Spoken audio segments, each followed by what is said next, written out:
참 중요한 게 생각이 나요. 예. 나는 이제 정주영 회장님 같은 정도 그런 분의 이 전기가 이제 꼭 필요하다고 생각하고, 그 전기는 아주 대한민국 역사에 아주 중요한 한 토막이지 않겠어요, 예. 그분이. 그래서 이제 내가 그 전부터도 이런 구술사 자료를 수집을 해놔야 된다고 주장을 하고 그랬는데, 그분이 언젠가 당신이 일기를 쓰신 게 있다고 말씀하셨어요. 예. 지금 그 일기가 어떻게 돼 있는지 모르겠는데, 제가 한번 나는 사실 역사 공부한 사람으로 언젠가 한번 한국 현대사를 정리하는 것도 한번 생각해 보니까 그 일기를 좀 보여줄 수 없냐 그랬더니, 때가 되면 보여주겠다. 지금 네가 지금 다른 일을 하고 있으니까 맞으면 일에 몰두할 수 있을 그럴 때가 되면은 보여주겠다. 근데 그 일기가 지금 진짜 있는지 어디가 있는지 예. 그게 궁금합니다. 그건 예. 굉장히 중요한 자료일 텐데. 안 그래도 거기에 제 마지막 질문이 있었는데, 이제 역사가로서 아산전기를 써보는 것도 매우 보람 있는 일이라고 말씀하셨는데, 혹시 그런 계획을 가지고 있습니까, 지금도? 아니 이제는 내가 너무 많고 내가 할 만한 일 같지는 않고 그런데, 이렇게 공동 프로젝트로 예. 이렇게 하시면 우선 정지 작업을 하고, 나는 이제 말하자면 거의 박사학위 논문 수준의 정말 제대로 된 리서치에 기초한 예. 그런 전기 같은 게 이제 나오게 될 거라고 생각합니다. 예. 그러니까 그걸 하면은 이제 기업이 성장하는 과정에서 예. 남들이 모르는 뒷얘기가 얼마나 많겠어요. 예.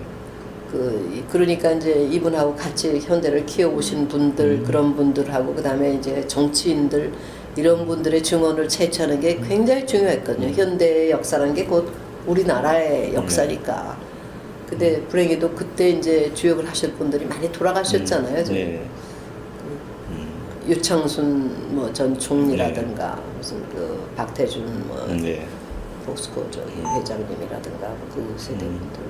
그래도 지금 현대 이제 일찍부터 하셨던 이춘림 회장 같은 분들은 아마 많은 걸 알고 계실 텐데, 좀 솔직하게 있는 대로 좀 다 털어놓고들 가셨으면 좋겠어요. 그게 좀 아쉬웠습니다.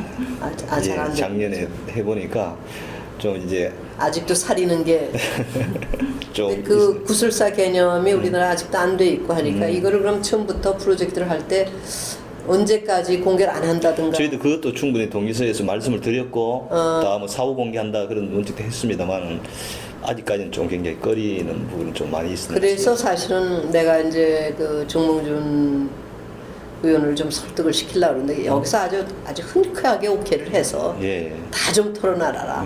그래야나 이게 현대 관련된 사람들이 이걸 할 텐데, 그게 아직 안 된 것 같아요. 느낌에. 저희들도 자료집을 낼 때 그런 걸 아예 빼고 좀 대중적인 의미로 부과할 수 있는 그걸 하는데, 연구자들에게는 나중에 향후 한 10년, 20년이든 나중에 연구 그렇게 좀 공개할 수 있으면 좋겠다는. 예. 일단 데이터베이스를 내가 만들어 오늘 놓고. 얘기한 것 같으면 사실 그런 데다 정말 그 사람 이제 그분의 이제 인간적인 면모를 파악할 수 있는 그런 잡다한 것들이지만, 난 이 기업 쪽하고는 별로 관계를 안 해봤으니까. 한번 현대에서 가보니까 그분 덕분에 이제 직접 안내를 받으면서 울산을 한번 시찰을 한 적이 있는데, 물론 시설 같은 거에 놀라고 우리 같이 정말 인문학자들의 골직에는 너무도 참 상상 이상의 거대함에 이제 여러 가지 놀라고 그랬죠. 근데 나올 때 인상적이었던 게, 결국 울산이라고 하는 도시는 완전히 맞으면 정주영 왕국이다 하는 거를 실감을 할 수 있는 게, 거기 어떤 길인가 나와서 저 공장 그 짝에서 나와서 얼마 안 된 길인데, 가운데 이제 이렇게 도로가 갈라 있는데 양쪽 선이 한 차선이 8, 9개쯤 되는 큰 도로였어요. 이짝 선으로 이렇게 나오더라고요. 그런데 보니까 어떻게 이걸 빠져나가나, 저짝으로 이렇게 가야 되네. 그랬더니 이짝 이분이 이제 떠나시니까 벌써 연락이 다 되는가 봐요. 신호가 이짝에서 딱 스탑을 해가지고서는 이 차가 그냥 여기서부터 가로질러서 딱 빠져나오더라고요. 그리고는 서울서 강릉 3시간 하면은 그걸 그냥 질주를 하는데, 한번 내가 아까 얘기했듯이 강릉에서 우리 애들하고 같이 놀다가 이제 그 우리 애들은 뒷차에 타고 나하고 명예 회장님하고 또 누구하고인가는 앞차에 타고 애들하고 이제 어른하고 갈라서 타는데 이 3시간 딱 되는 걸로 그렇게 됐던 모양. 이제 뭐 복잡하지 않습니까? 네. 근데 앞차도 그 위험한데 이 뒤차가 따라온다는 건 그건 훨씬 더 위험하잖아요. 네. 그래서 내가 따라오면서 우리 애들 걱정이 돼서 자꾸 뒤를 돌아갔더니 애들 걱정은 되게 하는 거예요. 근데 그렇게 맞추더라고요. 귀신같이 운전들을 하는 거예요.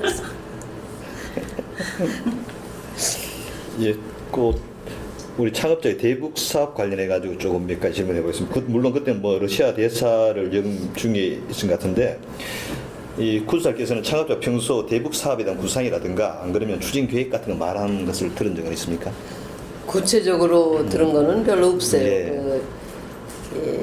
대북 사업 적어놓고 예를 들면 여기서 그 이제 춘천 연결하는 것 같은 거를 네. 그때 이 고속도로 되기 전에 예. 상당히 쉽게 할 수 있는 문제인데 그게 안 되고 있다 뭐 그런 얘기를 하시면서 그게 연장으로 그 대북 그것도 구상하고 계신 걸 알았고 이제 그 블라디바스토크에 현대가 그 투자해서 호텔을 지은 네. 거 거기는 내가 대사 되기 전에도 가봤고 그 대사 된 다음에도 가고 그렇게 했는데 그때 정확한 건 모르지만 그 사전 조사 이 과정에서 그 조금 사전 조사가 미흡했지 않은가 그런 느낌이 들어요. 사실 네. 러시아가 좀 미개척지였는데 내가 지금 지나고 하는 얘기지만은 그 현대뿐 아니라 다른 여러 그 기업들이 이제 이 러시아가 변하고 있다 하면서 정식 수교 전에 벌써 이 기업들은 좀 들어가기 시작했거든요.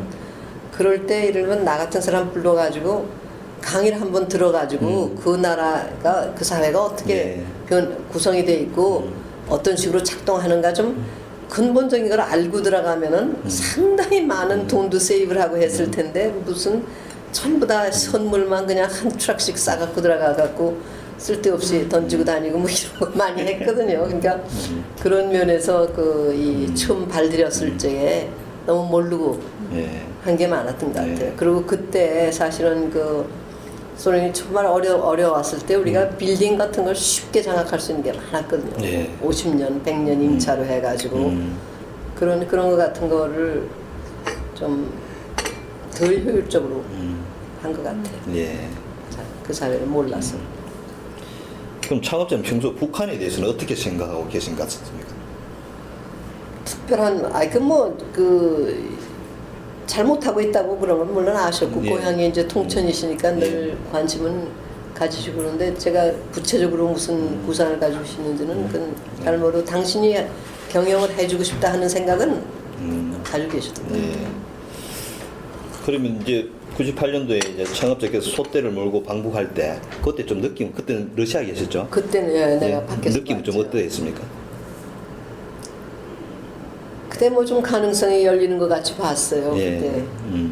그리고 나는 지금 느낌이 김일성이 그때 죽지 않고 좀 더 오래 살아 있었으면 대북 문제가 오히려 순탄하게 풀리지 않았을까. 왜냐면 실수를 통해서 그 김일성은 좀 깨닫고 할 수가 있는 그런 좀 성숙성이랄까 하는 있는 적인데 이제 김정일은 또 다른 자기 아버지에 대해서도 좀 약간 도전적으로 하는 게 있었잖아요. 강경선으로 더 간 게 아닌가 그런 생각을 해요.